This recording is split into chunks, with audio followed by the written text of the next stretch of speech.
Hello and welcome to the Killer Set Podcast. My name is Luke, and it's been a fucking while. It's been a while, boys.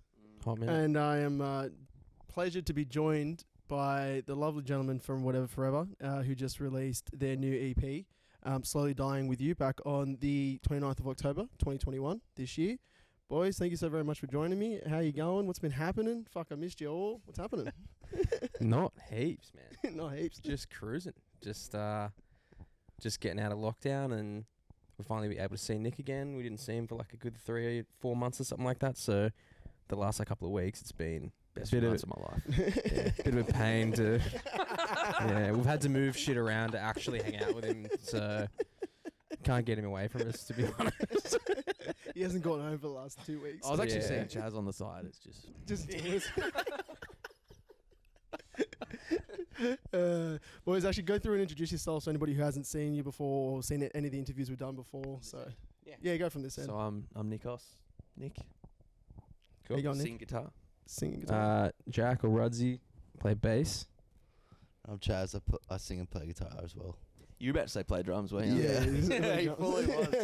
That's so funny. Resorting back to the default setting. I don't play drummer. drums at all. Guys, where did you record the EP? It's a mysterious location. The brain? The brain. The brain? Do you like the upward inflection? I'm like, was it the brain? It is the brain. Yeah, the brain. Clayton Sigilov, Angie. I can't remember her last name. Angie Watson. Watson, yes. And Yeah. Jacqueline Rivers assisted it Yep. as well. And Squee the cat. And Squeak Squee. Cat. Squee the cat is very Which important. was about this time, almost this time last year, actually. Yeah, it was the Yeah. first week of December. That's year. sick. Yeah. I think the first time I've only got one story about the brain, but the first time I met Honest Crooks was before they were playing some festival thing at the Red Rattler Theatre, and I went there and interviewed them, and I met Clayton and all that. It was sick. And I walked in there, I was like, fuck, this is where like all these mad records and songs have been recorded. You So- get a vibe when you're in there too. It's like this smell in the air. You're like, fuck. Yeah. This is hectic. Yeah, it's so sick. It's so memorable too. Yeah. Specific, like everything about it. Like, you can And almost so picture many it people now. got music made there as well. Like Yeah. that was like the fucking mainstay for so long, for everything. Like whether it was like pop punk, whatever, heavy stuff, everything. Like it's like, oh, just go Clay. Yeah, he's Go the get it first sorted. guy I ever recorded with. Yeah. I was 17 when Just recorded for the first time. Or Oh like, shit. so I think Just recorded stuff just before I joined. But Yeah. like when I just joined, we went to go like make a song and record it was with him. Oh yeah, So sweet. it was like very much like, oh, I've heard of the brain. Like we didn't really know. Yeah. He was great. And you went there and you're like, fuck, legend. So it's been a while, like long standing relationship. Yeah, yeah.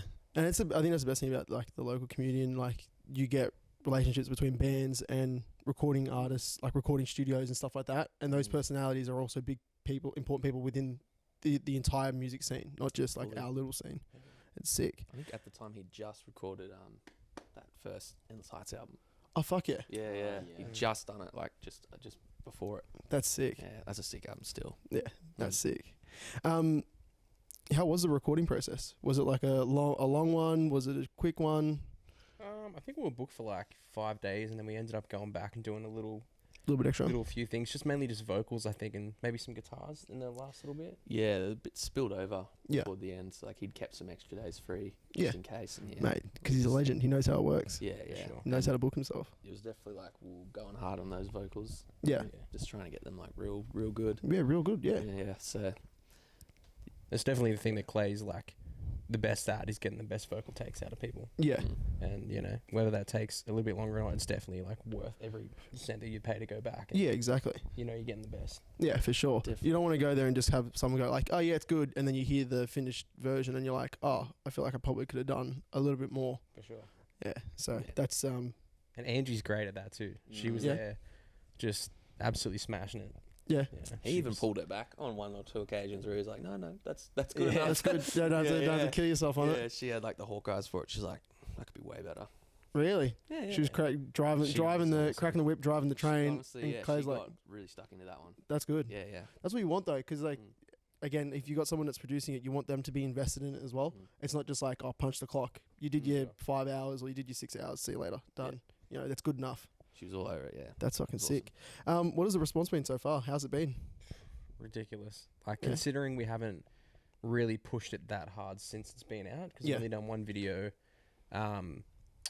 Shooting another one soon though, so that'll be good to kind of continue the rollout. Stay as up to well. date for that. But considering we've only had that one video for I Need You More Than You Know, it's going crazy, man. It's got some really good playlisting, and people seem to really like. The thing that we've found is that the people that do listen to it and like it really get it. Yeah. You know. Yeah. And it seems like they're spending a bit of time with the songs and really checking it out the way it was intended. So yeah, that's sweet. It's going good. And plus, you guys haven't been able to play any shows for it, and I think that's been like the standard for a lot of bands now because of COVID. Obviously, they've released music, but they haven't been able to play it. So I guess you got to take that into account in terms of the reception that it gets as well. Because I know a lot of bands, and you guys are probably very similar, where you base the reception of the album a little bit on the numbers you get on Spotify, but also how it feels to play live and the response you get live as well. Yeah. Is that correct in saying? Massively so, yeah. It's always that, like, first few live shows, then you're just like, how's this gone? This is cracking along, yeah. And I guess the first few live shows as well, you're probably still kind of playing a little bit with the set list. You're like, oh, that didn't really work there. Let's swip those two around and see how it all works out. Especially like blending your older stuff in there as well. 100%. Yeah. It's kind of hard to know what songs would actually go well. Like Patterson, the third song, has been absolutely going like crazy. Yeah. Fourth song on it, I should say. It's got almost the same amount of streams as like Ghosted Me and really I had in the first week anyway. Yeah. And that's not one that we thought would get the more streams, but it's crazy to see that. Yeah, I've actually got on my notes here because I listened to the EP about 3 times back to back on the train here, and I think Ghost of Me and Patterson are probably my 2 favorite tracks out of the EP. And so it's funny that you said that because I think people must be really vibing with Patterson. Yeah, must be something before it came out as well. Seeing what ones they liked, like most of the middle songs weren't even technically in there. It was either the first song and the last song, or maybe Just Goes to Me was the one that really stood out. Yeah. But it's different when it's actually out and available to stream. I feel like people listen to it in a different way when it's a thing that you send a link to somebody. Like they just don't. Definitely. So I mean, it depends obviously who it is, but I don't think people really fully dive into it. They kind of chuck it on and go, "Oh, check it out." Yeah.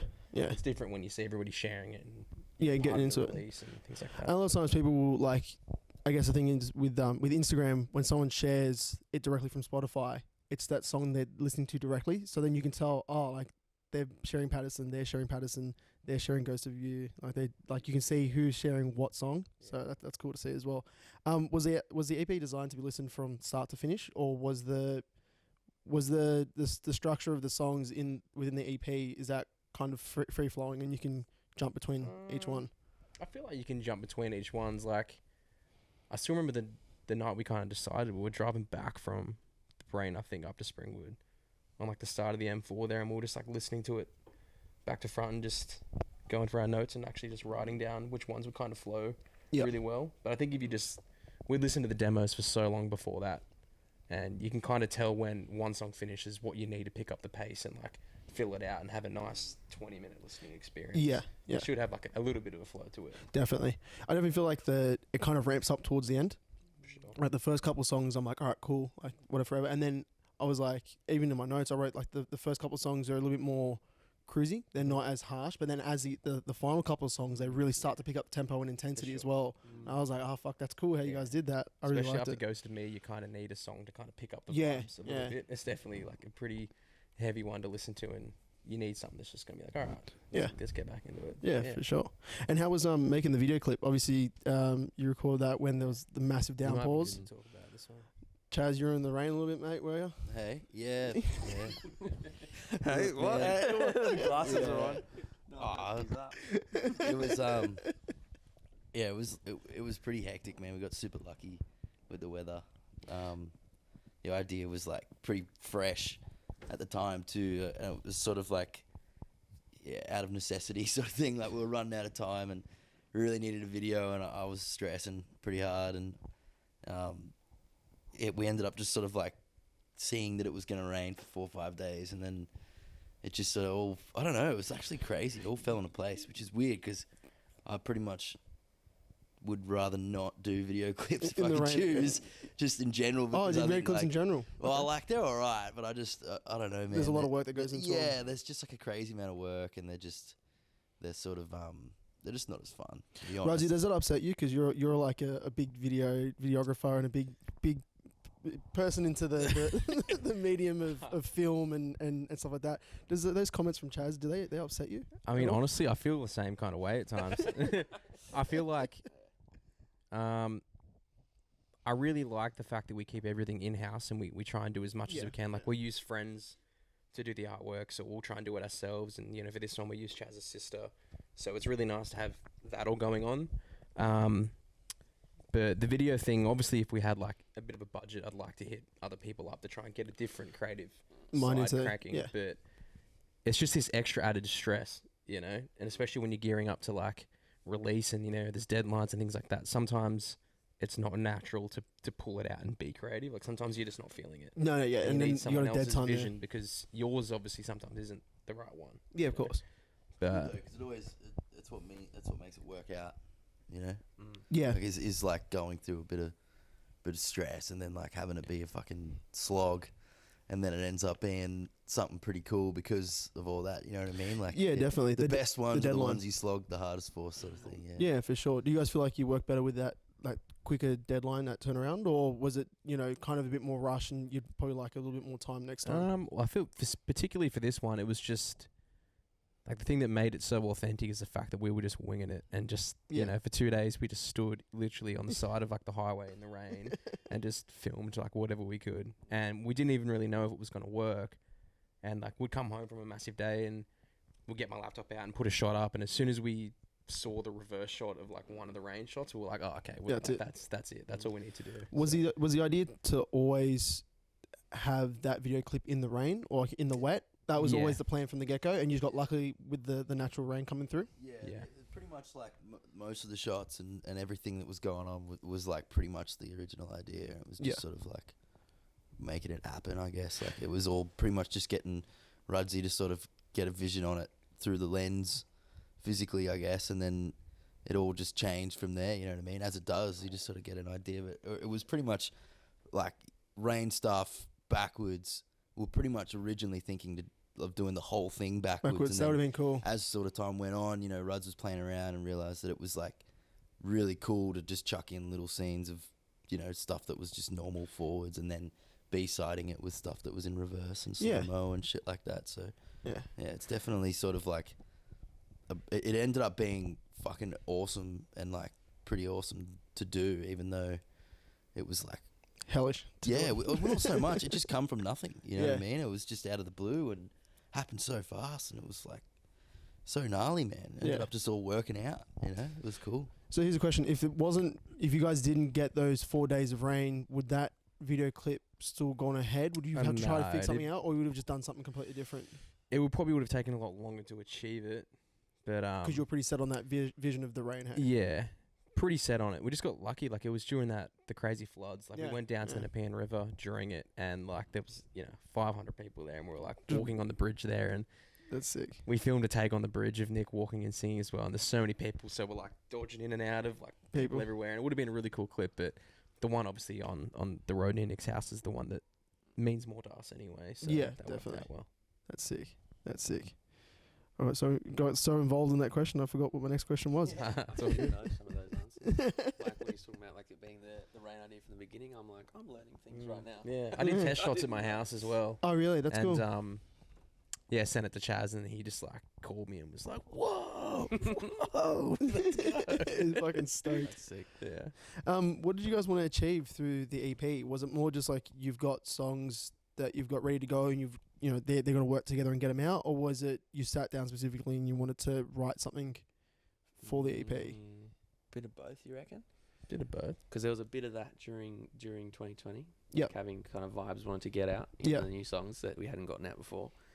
But then I think, like, going into the new lineup, there was a bit of, like, just sort of reframing and, like, coming out with the new sort of image and feel. Yeah, of course, yeah. In that sense, there was a bit of that. Yeah, plus it was, like, coming out. Very cathartic for us to actually write in lockdown. And I think we all needed that a lot. Yeah, for sure. And how old is the oldest song on that EP? Because I know some bands, they write something and it'll sit around for a year or two before you get a chance to record it. And was there anything that was like a studio song that you kind of just wrote in studio? I know you only had like 5 days to do it. Was there anything that was kind of wasn't finished that you took in there? Yeah, it was all pretty much all done. All done besides Ghost of Me, like just the phrasing and the vocal bits. Oh, okay. Which we came here actually, and Elliot helped us do that as well. That's cool. So that was like a good pre-pro day before there. That's sick. That's sick. And what was the decision to pick More Than You, I Need You More Than You Know and Ghost of Me as the singles? That was a mish. That was really tough, those ones? Almost every song at one point was single. Yeah, because I said all the songs stand up on their own, where you could have put, you know, either one of them or any one of them out as a single. Yeah, we struggled pretty hard. We ended up just sort of using the contrast of Ghost of Me with like any of the other songs, because it was sort of like something that stands out as pretty different. So like, yeah, it was sort of the only thing you could pick was, you know, using the sort of one single being something else and then the other one being Ghost, because we were just struggling, man. It was like impossible trying to figure out which one. It was all good ideas, you know. So I think for the most part, though, Ghost was always going to be one. Yeah, it was always going to be like not first. Like rare occasions where it like wasn't, like maybe on once or two discussions, but every other discussion, I think Ghost was 100% going to be in there, because I think we collectively like that song the most. Is that, would I be right saying that? Yeah, for sure. So the decision was always going to be to at least put out 2 singles. Is that correct? Yeah. So what's you're mentioning before another video clip? Can you reveal what video clip that song is going to be for? We'll do it. Yeah, we're doing it for Ghost of Me. Sweet. And yeah, should be filming it in like a couple of weeks. And are you waiting for more rain for this one, or nah. Unfortunately not. But definitely from the first like conception of that song, like that was the one that we knew we wanted to do a music video for. Yeah. Especially like with us doing performance shots as well. Like we haven't done a video with the new lineup with actually us playing instruments. Yeah, of course. Yeah. That's probably the coolest one, I think, to do something like that, to reveal that. And show people what the lineup looks like. So. Yeah, that's sick. That's sick. I think that song's just going to be like more the vibe going forward as well. So like, I love that we're doubling down on it, really. Yeah. That's sick. That's sick. And what stylistic or musical changes did you want to make from Skin and Bone to Slowly Dying With You? Was there anything that you saw from that other EP that you wanted to adjust? Or was it more you just wanted to build off the back of that? Yeah, musically was more that, yeah. Building off the back of it? I think, you know, like, whether we were the 3-piece or not, going ahead, like, these songs probably would have still been the songs.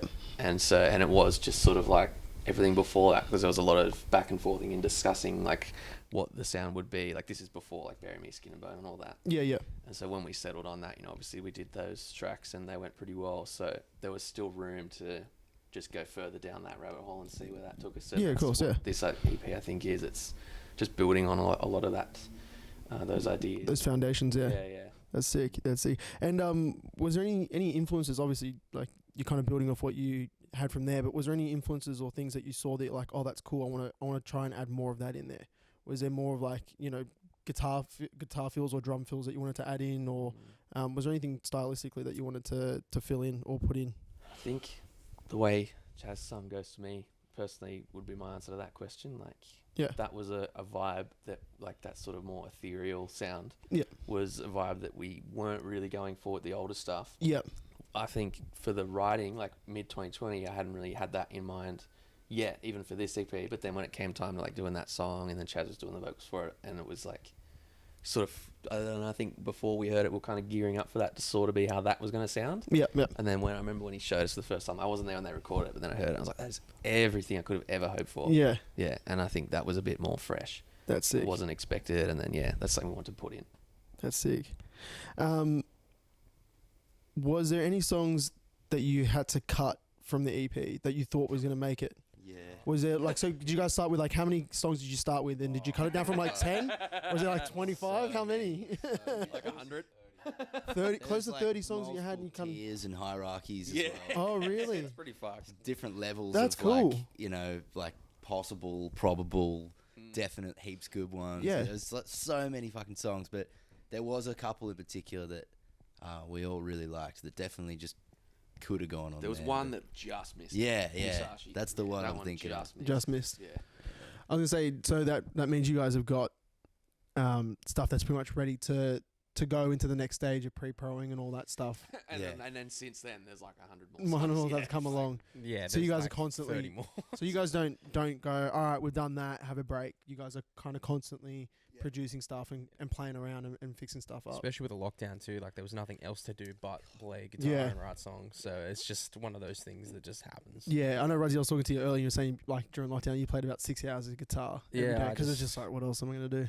Because the one thing is I kind of, was gearing up to, because I didn't track the bass. Nick tracked the bass for the EP Yep. as well. So I was learning how to play the songs and realized how shit I was learning it by ear at some parts. And I was like, I should just learn how to play it on guitar. Just So play it then it'd properly, be easier. yeah. So I just did my best to learn the songs that would make my job easier playing bass, so I could Yeah. fully understand how it worked. And then in the meantime, just fell in love with, you know, learning how to write songs in general. So Yeah. yeah, it's That's fun. sick. There was that That's good it. day where, like, you sent me like a riff in the morning, like just like like a video of him playing a riff. Like we swapped a riff, and then whilst I'm sitting there on my computer, I'm like putting in his riff, and he did the same, and then we just started like on that one on my end. I'd be like, all right, I can send him a video, like this is what we got so far, and then he'd send me like him playing another riff, and we just like add shit in. That's cool. Yeah, it was really fun. I guess like with the lockdown and stuff, obviously a lot of workplaces were able to go, oh, we're doing stuff on WebEx or we're doing stuff on whatever, you know, platform, you know, for meetings and shit. But I guess for making music, it kind of showed you guys, like Nix and Springwood, you guys are out here. Yeah.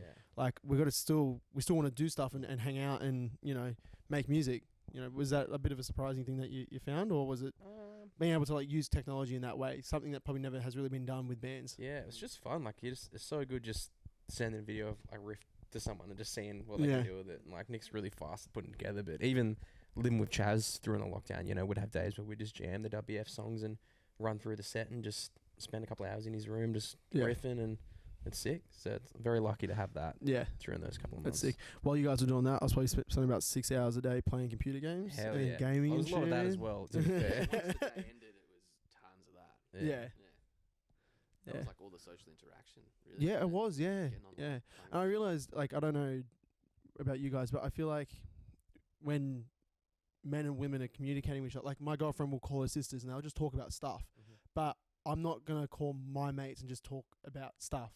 Oh, yeah. It's like, oh, jump on Discord. You'll be like, whether we're both playing, you know, Chivalry or we're both playing COD or something, we'll be talking about something specifically. Like, I'll go left, go right.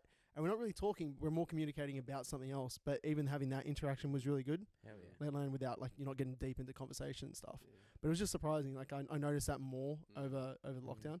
Because we'd be talking about, like, I'll be playing COD and my mate's playing something else completely different. But we're still like, oh yeah, what's going on? And then all of a sudden he'd be like, fuck. And I'm like, what's happening? He goes, oh, he fucking got around me. He's going to kill me. I was like, oh shit, get him, bro. Yeah. People need that, you know, interaction. 100%. Yeah, 100%. So important. What is the next question? Next questions. Was there any anxiety or nerves moving from a 4-piece into a 3-piece?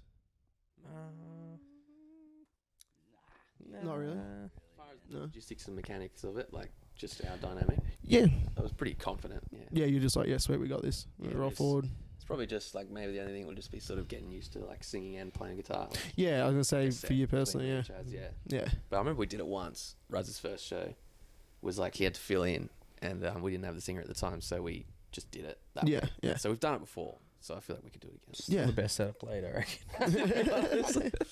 He did pretty good. That's He sick. was allowed to join after that. He was allowed to. Live like, though, we'll definitely have it'll be a 4-piece live. Yeah. but- yeah, 4-piece live because you need someone on drums, For sure. obviously. Yeah. Yeah. And Yeah, I that's think sick. Elliot's gonna do it as well. So Oh, that's and sick. it's within the house, and you know, That's it's all cool. someone that we love, and Yeah. it's just like It's like a big family. Yeah. Very natural. yeah, Big 100%. family. That's sick. That's so sick. It's cool when you got people that can like slip in and slip out, and you know, I'm sure you'll be able to find somebody like if Elliot's got to record something and you guys are going on tour. Yeah, Like I'm sure you'll be able to find someone that can jump in for and sure. fill I that mean, if spot I'm as well. away, like you know, Brody can play bass. you Yeah, know, yeah, it's just exactly. So easy to fill it. And that's Yeah, music's easy too. Yeah. yeah, exactly. And it's a cool thing about like where you guys live now, and it's also the cool thing about the community in general. Like Brody's in how many fucking bands? Mm. You know, Heaps, like yeah. there's people that are super talented that can just slip in whenever you need them. Like, hey man, can you jump on this tour in a week's time? Yeah. Yeah, no worries. I've got nothing else going. I'll jump People on. Willing to do that. Yeah. I think it's because people just like, and everyone's mates as well. Like that's the big thing. It's like, oh, you're helping out your mate. You get to go on tour, or you get to go do something and help them out, and it's a fun time as it is. So, yeah, that's cool. Nick, was there any nerves about because you're taking over the majority of the singing? For this, like it's like not like a thing that's set. Oh, okay. I think it's just It's a bit kind more of fluid. worked out that way with these songs. Yep. But like going forward, it could just totally flip on its head. We get Ruddy singing. Or is it? No, he's no I good. think we tried. We tried to. We tried. Or like suggested it. I reckon there's still room for that to happen. Yeah. We haven't talked about this Ruddy's at all, going. but I'm telling you right now, yeah, it's first gonna time. happen. Who knows? It could. I can definitely only yell at a very specific volume, and that's about it. So.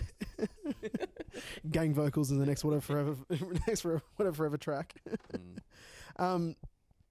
Yeah, I guess that's so. There wasn't any nerves about kind of taking the lead on this EP in terms of vocals. Not a lot, nah. No? And I think it's because like that wasn't really much of like a conscious decision. Yeah, it was just You know like what I mean? what So when I needs to look at it, I'm like, oh, it's the two of us. happen. You Yeah, know what I mean? yeah. And I mean, in every song, there's both of us. Like, there's bits that we trade off and stuff like that. So Yeah. it's just kind of worked out. I think that there's a bit more of a heavier ratio my way just on these songs. On these but songs, like, yeah. You know, going forward will probably change, and you know, so and because I haven't had that going into it, yeah, there hasn't really been any nerves. Have you been nervous? Nah. Chaz, have you noticed? No, Chaz is just Oh, like yeah. Mr. Cool. He just does like No, just like playing general, guitar like- and singing is, Yeah. like you were saying before, is a really big challenge, Yeah. and getting it all to feel right is like sort of a game that never ends. So it's like, Yeah, of course. it's good, it's fun. But Yeah. like apart from that, it's awesome. It's like, yeah, it's totally worth it. So yeah, it's pretty. Is it tricky, like trying to, you know, play the guitars and get your cadence for your singing as well, like that breath control? Because obviously with Justice, you're playing guitar mostly. So, and Chaz, you're playing drums for Justice, so you're completely out of the singing kind of loop there. Is it hard, like, getting that that stamina to play and sing at the same time? Sorry, I'm just laughing because I thought about one vocal thing he's done on Justice. What was that? It's hidden. Oh, it's hidden? It's hidden. So he's not completely out of the loop. He's in there. He's got the chops. They're coming through. It is a bit like that. It's like knowing like on sort of you do have to spend like with especially some of the harder bits. Yeah. Things that are like just sort of easy strumming. You can kind of split your hand brain and your singing brain a bit, and just they can work in like on their own. But some things that are a bit more techy, I feel like you got to kind of line up syllables to strums. Strums. Okay. And that's what you do. You go through it slowly and realize like, oh, when I say this word, I'm actually kind of hitting that. Yeah, or And it's you- just before that Yeah. word and shit. And yeah. you That's sort of cool. map that out. Like, it's most for the difficult bits you have to do that, and once you've sort of mapped it out, it becomes like a more muscle memory sort of thing. That's cool. That's cool. And I guess, yeah, obviously that muscle memory comes into like just practicing. Yeah. And And so like the nerves is probably that we're talking about because we're on the other end of practicing. We haven't gone through that stage yet where we get in the room with everyone and just like belt it out. pump it through. That Yeah. question, if posed to us after that stage, we'd probably be like, no, I'm feeling good. Like, Feeling good. Yeah. fully.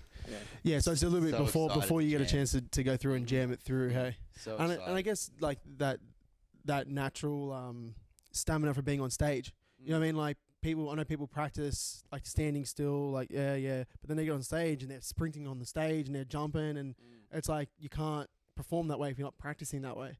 So I guess that stamina as well is something that's going to have to come back. That show stamina. Yeah. We'll Yeah. see how we go with that one. Maybe do a couple like one of those pracs where you just close the door And just go through it. kind of go for it. Yeah, You do a bit of that sometimes, like those performance-y pracs. yeah, Yeah.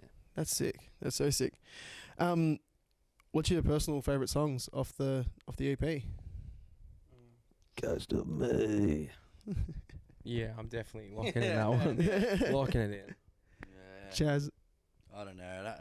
I'd have to agree, but at the same time, if I wasn't to pick that one, I'd say Pieces of Us at the moment. But it Pieces of Us. shifts. It shifts. It just moves around, man. It's, you just have like a couple of months where you just like playing this one or listening to this one. I don't know, man. It's a funny EP like that.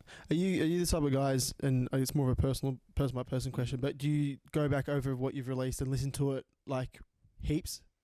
Is like do you sit on it heaps, or because I know some people like put it out and they're like, I don't even want to listen to it, like it's out, I'm done with it, and then we're moving on to the next thing. And other people sit there, they go, I fucking love it, and I'm gonna keep listening to it again and again. Kind of the demo stage is where I'll do most of the listening. Yep. When they're still demos and they're like real fresh. Yep. And I'll probably burn out real hard on listening to them then. Yeah. And then there'll be like a dip. And then once they're out again, I'm keen to like sort of listen a bit. Yeah. But I'm at that stage now where I'm falling off listening to them. Yeah. Just every now and then. I still pump it all the time. Yeah. Yeah.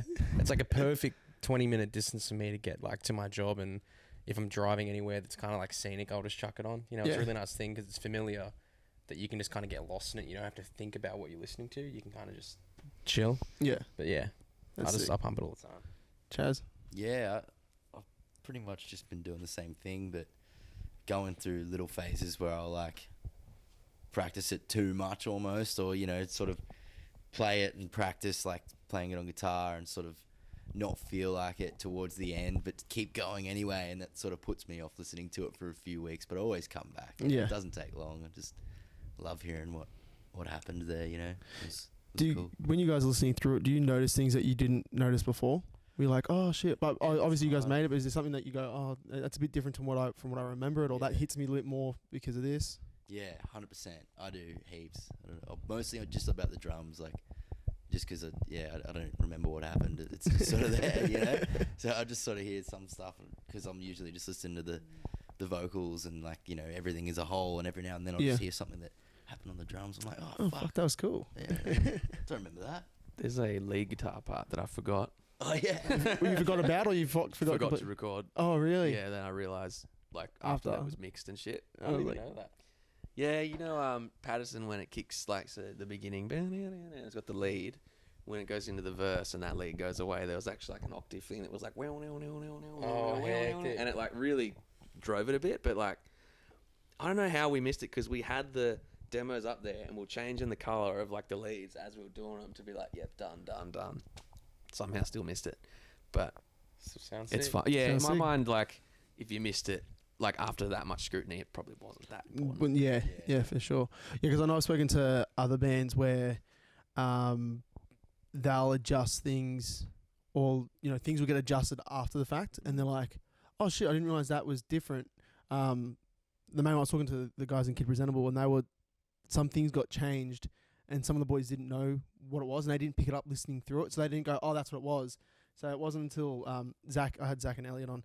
Zach was like, "Oh yeah, that changed," and Elliot was like, Wait, what do you mean? Like, he didn't recognize it at all until he mentioned it. He goes, now every time I listen to it, I'm going to know that's fucking different. You go yeah, so was there anything that got changed that you guys didn't like, Nick, did you decide to change something that the other guys didn't know about, or was it all like a big decision? Do you mean like between writing and no, like it, or like during the kind of final stages where you go, oh, like that needs a bit more of a reverb on it, heavier, or anything like that?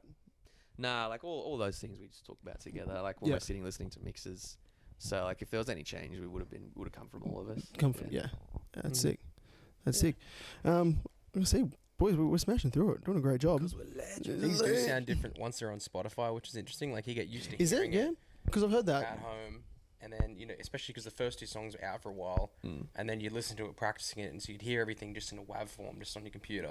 Yeah. And the first time you put it in your car, it's like this new experience because it sounds different. Like it just changes once it's on there. Sounds like a bit more of a product on there. Yeah, for sure. So it just it's interesting listening. It sounds almost like a different mix. Oh, really? Sometimes. That's yeah, cool. It's interesting. And I guess when when people put stuff on vinyl as well, so you've almost got like 3 different types of the song, like depending. Because I know Tidal apparently is better for streaming. It's got better quality compared to Spotify. So I presume depending on what you're listening to it on, and whether you've listened to the pre-pros and the WAV files and all that, there's like different stages of listening to it and experiencing it in different ways. Sure. And like with Spotify, obviously most of the time you're listening to it on headphones or like a small speaker setup or whatever. Yeah. But when you've got a vinyl setup, you're listening onto slightly bigger speakers. There's a little bit more, there's that warmth and that grain from the vinyl as well that you get into it. It's a whole nother aspect as well. So sick, man. Yeah, so sick. Anyone that you guys want to thank or shout out? Because we're done for the main questions, unless there's anything else you guys want to cover. Anyone you want to thank or shout out for the EP or just in general over lockdown last 2 years? Clay for sure. Clay and the Brain Squad. The Brain Squad. Yeah. The brain surgery. Together and making that EP sick and being very accommodating. Yep. And probably Elliot too. Definitely Elliot. Candace as well. She's been managing us as well through Beast Mode World. And she's done a sick job That's with sick. this release as well. And just I guess all our friends really. That's yeah, Ophelia, she did our PR. Oh, that's cool. Ophelia Simmons from Collision Course. Yeah. I've worked with She's Collision awesome. Course. They're cool. They're She really absolutely cool. smashed it. Yeah, they're great. And I don't know, just all our mates for kind of just being around us and us being pests until it got out, really. Yeah, that's it, eh? A lot of mates that were just like super supportive of the whole thing. Because we sort of like closed off a bit, like making it, and it became a very sort of, it doesn't matter about the external and what happens with it when it's sort of done. It was just very much like, let's just do it because we want to do it. Yeah. And so having everyone sort of pumping us and every now and then just giving that little jolt of, like there's that whole other aspect of making music where it gets received by people and it sort of becomes theirs as well. Yeah, of course. So they kept that there for us, which was really sick. Yeah, that's sick. And I guess playing shows is another big aspect of it that you guys haven't been able to do either. So would you get that fun as well of being like, I actually get to enjoy this process. So this is the fruits of the labor of going through and recording it all. I get to play it live and go on tours and all that shit too. So I'm sure that you'll get a big kick out of that when that all comes back as well. Totally, yeah. Obviously, you guys mentioned earlier before that you've got a whole bunch of kind of stuff that's waiting in the wings. How long are you going to take between this EP and then potentially going back into the studio and getting something else bigger? And are you looking at potentially doing an album next, or are you going to happy to probably do another couple of EPs or a couple of singles and see how things go?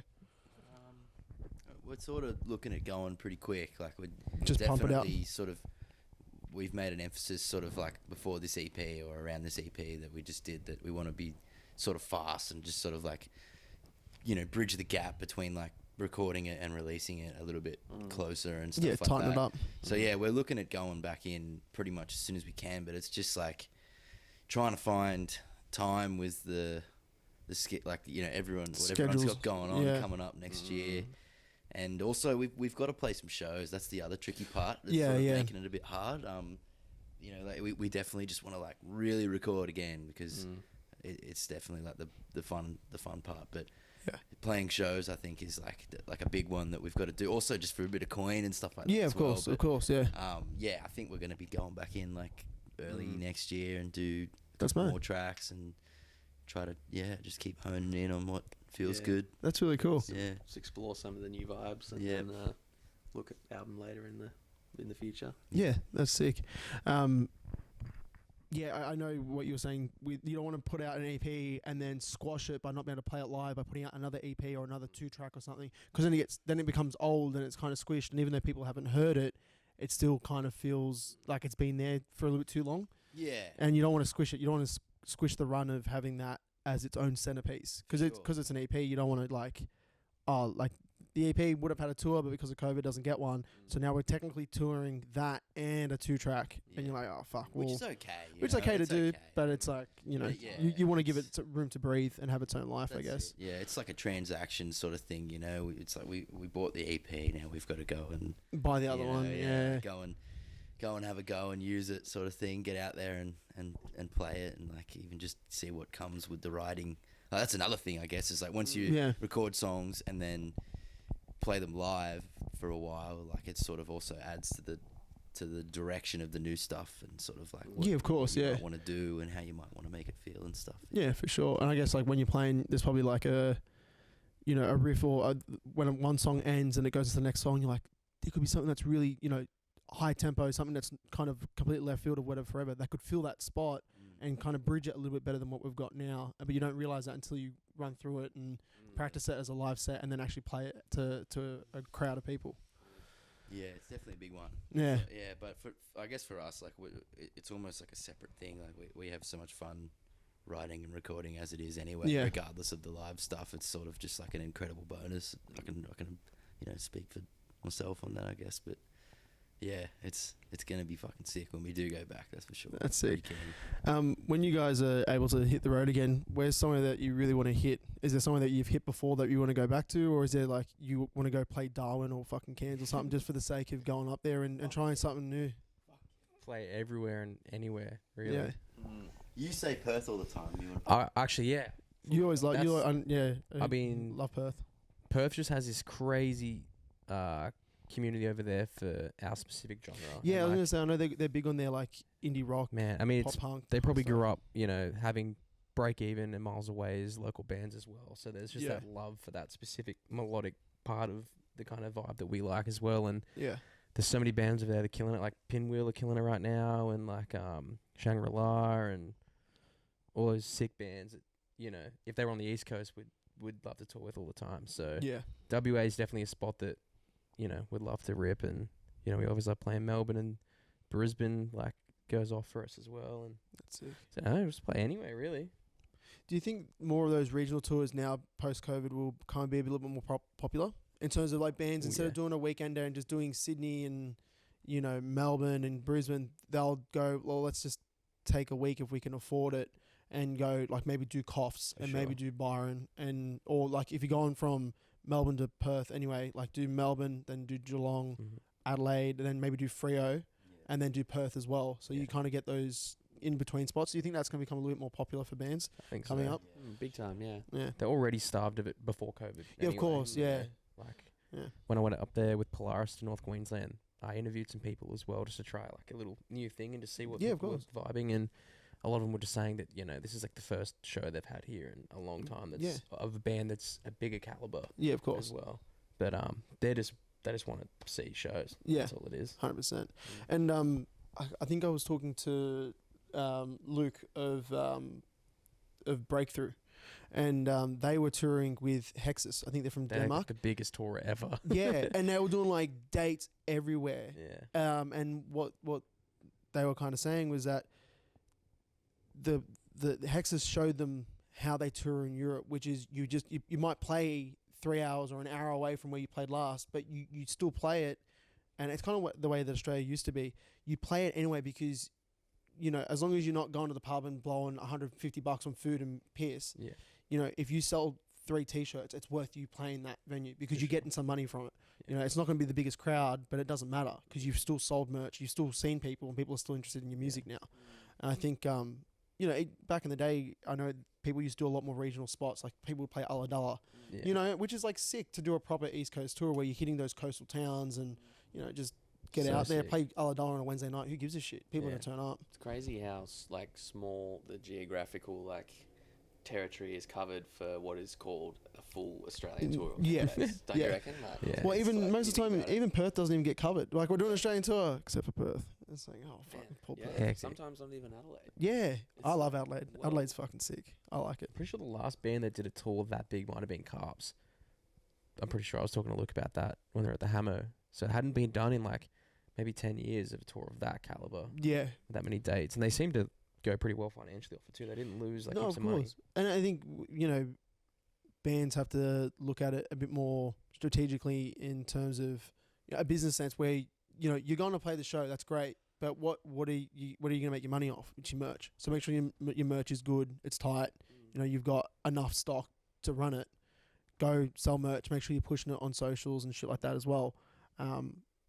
You know, obviously I'm talking up my ass. I'm not in a fucking band, but to me, from what I've heard, the bands that do well on the road do well because of their merch sales, Sure. not because of their ticket sales necessarily. Yeah, that's true for sure. Yeah. So, fingers crossed we start to get, you know, more of those. Like, and you know, playing places like Albury and Wodonga, like that's a cool spot to play Used to at. love playing there. Yeah. Or like doing a big country New South Wales tour where you play Wagga, Orange. You know, Oh, yeah. just play in the middle of nowhere, and you're like, you got nothing else to do but go there. Regional Australia's beautiful too. Oh, it is. Yeah, it's so sick. It's so sick. Playing Bathurst, you know, that'd be sick too. So, fingers crossed, all those kind of things come back into play, and yeah, you get a bit more of a music scene where bands are happy to tour Australia. Oh, yeah. It's not just like, oh, you know, oh, we've done Sydney, Melbourne, Sunshine Coast 10 times, and we're now going to America. It's like you've got Darwin, Northern Territory. You got all these places, Hobart. Yeah. You know, you got all these places where you could play, but I think people dismiss it as just like, oh, you're not gonna make money, don't bother doing it. Tassie would be sick for WF too. That's like a perfect vibe. That would be cool. Like winter in Taz playing down there. It'd be Yeah, the coolest thing. ever. small fucking pubs Yeah. and shit, and like there's Oh, penguins love or it. some shit running around, Tasmanian devils. It'd be so hard. It'd be so sick. Is there any plans for you guys to release anything on vinyl for this EP, or anything that you guys can talk about in terms of what's coming up? Yeah, we're definitely in the process of that. So basically, like since COVID, all the physicals just got pushed hell back. Especially, Of course, yeah. like if you're doing a 7-inch, it wasn't as bad. I think it was like 5 to 6 weeks of a turnaround. Yeah. But for a 12-inch, it was like 10 to 12 weeks minimum, and that's like by the time you got the test presses, then you got to go for Okay, actually them, getting it and then- done and yeah. you know, doing the art and stuff like that. But basically, just waiting for it to come in. That's So cool. There's definitely plans for that to get in motion, which would be cool. Then you'll be able to see, you know, how many people actually want to buy it and do that Yeah, as well. gauge it So off do that wanna as well. gauge, but Yeah. yeah, That's cool. Do you think cassettes will ever come back? I hope so. I'd love to do them for this release. Yeah. Like it'll look so sick with the artwork, just having it on there. And Yeah. it could be a nice, cool, niche little exclusive thing we could sell. And Yeah. yeah, they're super cheap. And anyway. again, those types of things in terms of merch, it's not just T-shirts. Because every band does a black T-shirt with a print Hell on it, yeah. like, which is great because I can never get enough black T-shirts. But you know, socks, shorts, Yeah. you know, physical copies of music, Mhm. Stuff that was taken away for a very long time that is now coming back in. Even the zines that we're doing, like just having. I think the cool thing about this genre, and everyone loves all the little art and like niche shit that you can get around it as well. So as much as that as we can do, we'd love to. Yeah, fuck yeah. Guys, I think that's it. Thank you so very much for coming on. I really appreciate it. Appreciate your time. I forgot to shout out someone as well. Oh, shout out. Will Twyford, who did all our photos as well. Dude, Will's such a sweet dude. I fucking love him. Like completely like smashed it and couldn't think of a better person to he does a great capture job. that. He does a great job. I love all his stuff. He goes to Sydney Speedway heaps. Yeah. And he gets the shots of like the drag cars and stuff. I fucking love cars and shit. He's a legend, bro. Dude, and he gets the best shots, film shots. Make sure you go and check him out on Instagram. Yeah. Because like, if you like film photography and stuff, it's fucking crazy. He's the man. And he fully gets. He got tattooed by you guys as well. Yeah, for Whatever Forever tattoo. That's right. Yeah, that's a legend. He's fucking. And I mentioned her before, but Claudia, Chaz's sister, did the artwork. Like that, perfect vibe for the whole thing. So sick. Yeah, that's sick. Those two things, like, it wouldn't have probably had the same effect if it wasn't for those two visuals being in it as well. So it's mad. Yeah. Fuck yeah. Guys, thank you so very much. Where can everyone find you on social media if they haven't found you already? Whatever Spotify? Forever AU is our Instagram. And then WF_band is the Twitter. Don't really post much on there anyway, but you know, you can check it out. And then just Whatever Forever for Spotify, I should say. And then Spotify. Yeah. Guys, make sure you check it, Whatever Forever out. Again, thank you very much. And thank you.